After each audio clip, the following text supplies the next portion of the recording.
Financial emergency யாருக்கு வேணா வரலாம். உங்களுக்கு, எனக்கு, பிஸ்னஸ் பிளான் யாருக்கு வேணா வரலாம். அந்த ஃபினான்ஷியல் எமர்ஜென்சியை எப்படி நம்ம தற்காத்துக்கிறது அப்படின்றத. ஏன்னா ஒரு சூழ்நிலை நடக்குது, அது உங்களுக்கு பிடிக்கல, திடீர்னு வெளில வரலாம் அப்படின்னு நினச்சிட்டீங்க. திடீர்னு நீங்கள் ரிசைன் பண்ணிட்டீங்க. அடுத்த மாதம் குடும்பம் செலவு இருக்கா இல்லையா? சில நேரங்களில் சொல்கிறாங்க மனிதர்கள், ஏஏ தெரியுமா, தெரியலையா, எஜெக்ட் அப்படின்றாங்க. இப்போ ஏஏ நான் படிக்கணும்னு வச்சுக்கோ, நானே செக்டார் ஃபண்டில் முதலீடு பண்ணுறோன்னு வச்சுக்கோங்க. திடீர்னு நம்ம கிரைசிஸ் வரும்போது செக்டார் ஃபண்ட் கிராஷ் ஆகிட்டு என்ன பண்ணுவீங்க? இப்போ நான் எப்படி சேர்க்கறது, மாதம் வந்தாலே எப்படி செலவு பண்ணுறதுன்னு இருக்கேன். நீங்கள் போய் என்ன சேர்னா நான் என்ன பண்ணுறது? அப்போ என்ன பண்ணணும், எப்படி நீங்கள் ஒரு எஸ்ஐபிக்கு ஒரு ஆட்டோ மோட் வச்சுருக்கீங்களோ. வணக்கம் பிளான் வித் நேயர்களே. ஏன்னா திடீர்னு சேனலில் டிசைன்லாம் மாற்றிட்டாங்க, கண்டென்ட் மாறிட்டு இருக்கு, ஸ்டைல் ஆஃப் எடிட்டிங் மாறிடுச்சு, லைட்டு மாற்றிட்டாங்க அப்படின்னு கன்ஃபியூஸ் ஆகிட்டிங்களா? இல்லை, எப்பயும் மாற்றம் தேவையான ஒன்று தானே. மாற்றம் இல்லாத வாழ்க்கை எதுவுமே மாற்றம் இல்லைல்ல. அதனால மாற்றம் பண்ணியிருக்கோம். இது உங்களுக்கு பிடிச்சிருக்கா அப்படின்னா கமெண்ட் பாக்ஸில் போடுங்க, பிடிச்சிருக்கு அப்படின்னு போடுங்க. ஏன்னா இந்த 2 வீடியோவில் நீங்கள் ஒன்றும் சொல்லவே இல்லை, 2 வீடியோவை பார்த்துன்னே இருக்கீங்க. இந்த மாற்றத்தை பற்றி எதுவுமே சொல்ல. இதோட மாற்றம் இன்னொரு மாற்றமும் சேர்ந்து வந்திருக்கு. எப்பயுமே நம்ம என்ன சொல்கிறோம், protection also part of life அப்படின்னு சொல்கிறோம். ஆனால் ப்ரொடெக்ஷன் இல்லாத எதுவுமே ரொம்ப வாழ்க்கையில் பிரச்சனைகள் தானே. இல்லை, எதுவுமே ஒரு அம்பரலா நம்மளை காத்துதுன்னா நம்ம பெட்டர் தானே இல்லையா? ஸோ அந்த மாதிரி உங்களுக்கு ப்ரொடெக்ஷன் இருக்கிறதுக்காக ப்ரொடெக்ட் வித் பார்த்தா அப்படின்னு ஒரு சேனல் உருவாக்கியிருக்கோம். அது இப்போ லைவாக போயிட்டுருக்கு. நான் ஒன்லி பிளான் வித் பார்த்தா பார்க்குற ஆள் அப்படின்னா என்ன பண்ணோம், நீங்கள் போய் ப்ரொடெக்ட் வித் பார்த்தாவையும் பார்க்கணுன்னா ரெண்டும் பார்த்தாவோட வேலை என்ன பண்ணோம், ப்ரொடெக்டும் பண்ணோம், உங்களை வெல்த் கிரியேட் பண்ணுறது நம்ம வேலை. ஆனால் உங்களோட வேலை என்ன, 2 சேனல்லையும் போய் பார்க்கணும். ஸோ கொலாப் பண்ணி 2த்தையும் காமிக்கிறோம் பாருங்கள். இப்போ நம்ம வீடியோக்குள்ளே போகலாம். இப்போ நம்ம ப்ரொடெக்டையும் சொல்லிட்டோம், வெல்த்தையும் சொல்லிட்டோம். அப்போ இன்னொன்று சொல்லணும்ல, நான் 2 உண்டி சொன்னால் எப்படி பண்ணுறது? அப்போ எமர்ஜென்சியும் சொல்லணும் இல்லையா? எமர்ஜென்சி வந்தால் என்ன, எப்படி நான் என்னை தற்காத்துக்கிறது, எப்படி என்னை ஹேண்டில் பண்ணுறது, அதுவும் சொல்லிக் கொடுக்கல. ஃபினான்ஷியல் எமர்ஜென்சி யாருக்கு வேணால் வரலாம். உங்களுக்கு, எனக்கு, பிஸ்னஸ் பிளான் யாருக்கு வேணால் வரலாம். அந்த ஃபினான்ஷியல் எமர்ஜென்சியை எப்படி நம்ம தற்காத்துக்கிறது அப்படின்றது தான் ரொம்ப இம்பார்ட்டண்டான விஷயங்கள்.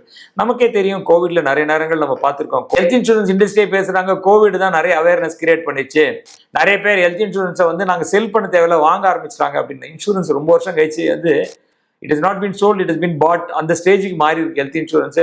பெரிய அளவில் இன்னும் கொஞ்சம் இம்ப்ரூவ் ஆகணும், பட் பெரிய அளவில் மாறி இருக்கு. இப்போ நான் உங்கள்கிட்ட ஒரு கேள்வி கேட்குறேன். 4 மணிக்கு உங்களுக்கு ஒரு மெயில் வருது, நாளையிலேருந்து வேறு வேலை பார்த்துக்கோன்றாங்க.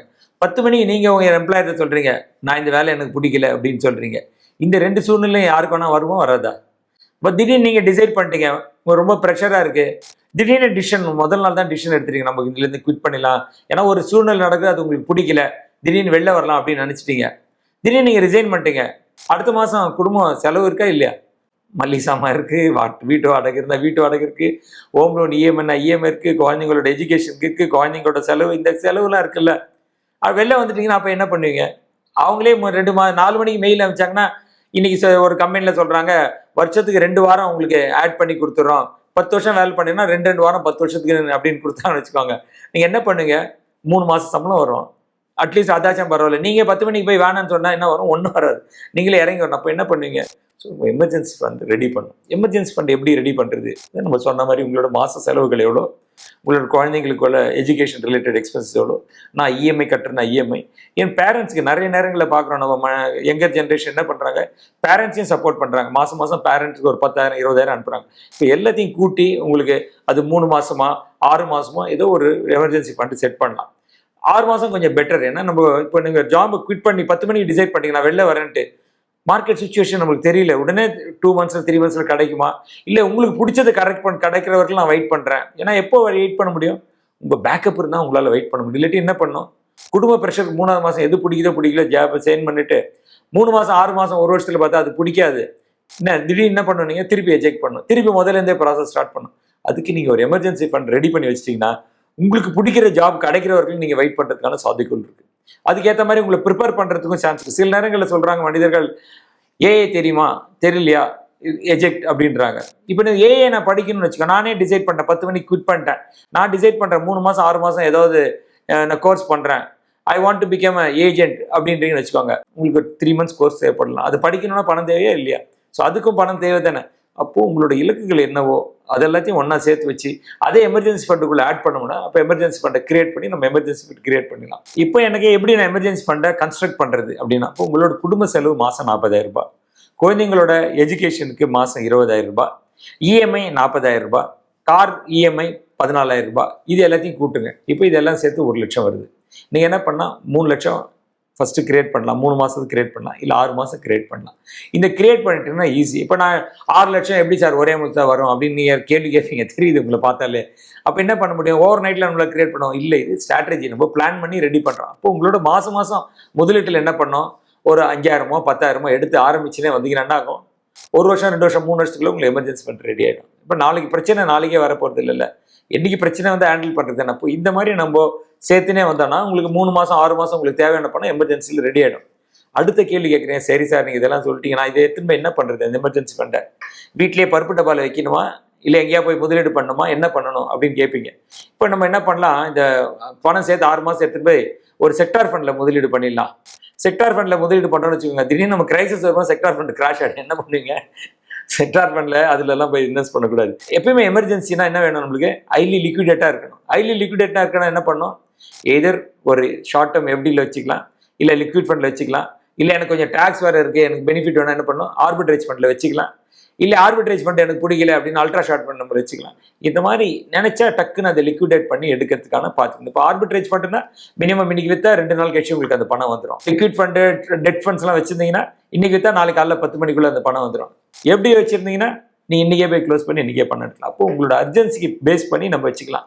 எமர்ஜென்சி ஃபண்டை இப்படி தான் பில்ட் பண்ண. எமர்ஜென்சி ஃபண்டை எடுத்துகிட்டு போய் அதுவும் ரிட்டர்ன் வரணுமே அப்படின்னு சொல்லி இன்வெஸ்ட் பண்ண முடியாது. அதுக்கு ரிட்டர்ன் வரணும், ரீசனபிள் ரிட்டர்ன் வரணும், எக்ஸிட் ஆப்ஷன் எனக்கு ஈஸியாக இருக்கணும். இந்த மாதிரி நம்ம ஒரு எமர்ஜென்சி ஃபண்டை கன்ஸ்ட்ரக்ட் பண்ணிட்டோம்னா எப்பயுமே நம்மளுக்கு பிரச்சனை இருக்குது. அந்த எமர்ஜென்சி ஃபண்டு யாருக்கு வேணாலும் நமக்கு யூஸ் ஆகும். இப்போ நான் எப்படி சேர்க்கறது?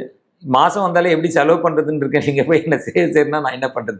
அப்போ என்ன பண்ணணும், எப்படி நீங்கள் ஒரு எஸ்ஐபிக்கு ஒரு ஆட்டோ மோடு வச்சுருந்தீங்களோ அந்த மாதிரி எமர்ஜென்சி ஃபண்டுக்கு ஒரு ஆட்டோ மோடு வச்சிடணும். கரெக்டாக 5ஆம் தேதியோ 4ஆம் தேதியோ 6ஆம் தேதியோ ஏதோ ஒரு டக்குன்னு அந்த பணம் அவங்க டெபிட் ஆகி எதில் போய் சேரணும்? ஆர்பிட்ரேஜ் ஃபண்டில் போய் உட்காரணும், அந்த எஸ்ஐபி மாதிரி அதில் டெபிட் ஆகி அங்கே போய் உட்காரணும். இல்லை ஆர்டி தான் எனக்கு பிடிக்கணும், ஆர்டியில் போய் போட்டிங்கன்னா எடுக்கும்போது எக்ஸிட் பிரச்சனை. அதனால் எப்படி ஷார்ட் டேர்ம் எப்படியா நீங்கள் அது மாதிரி பணத்தை பில்ட் பண்ணினே வந்துடலாம். அப்போது இது ஆட்டோமேட்டட் பண்ணிட்டீங்கன்னா என்னென்னா 1 மாதம் 2 மாதம் மிஸ் பண்ணுறதுக்கான சாத்தியங்கள் இருக்காது. கரெக்டாக அது போய் பில்ட் ஆகிட்டே இருக்கணும். இப்படி தான் நீங்கள் ஒரு எமர்ஜென்சி ஃபண்டை பில்ட் பண்ணிங்கன்னா ரொம்ப உங்களுக்கு ஈஸியாக இருக்கும். நான் எமர்ஜென்சி ஃபண்ட் சொல்லும்போது உங்கள் மைண்டுக்குள்ளே ஓடுறது நான் ரீட் பண்ணிட்டேன். எனக்கு அக்கச்சக்க தோஸ்து இருக்காங்க, நான் எதுக்கு போய் எமர்ஜென்சி ஃபண்டு கிரியேட் பண்ண நினைக்கிறீங்களா? எமர்ஜென்சி ஃபண்டு நீங்கள் தோஸ்தாக நினச்சிட்டிங்கன்னு வச்சுக்கோங்க, உங்கள் தோஸ்துக்கு பிரச்சனை வந்தால் கூட இது பண்ணலாம் இல்லையா? எப்பயுமே நண்பருக்கு நண்பர் தானே உதவணும். என்ன இடுக்கன் வருங்கால் நகுக அப்படின்னா என்ன சொன்னாங்க?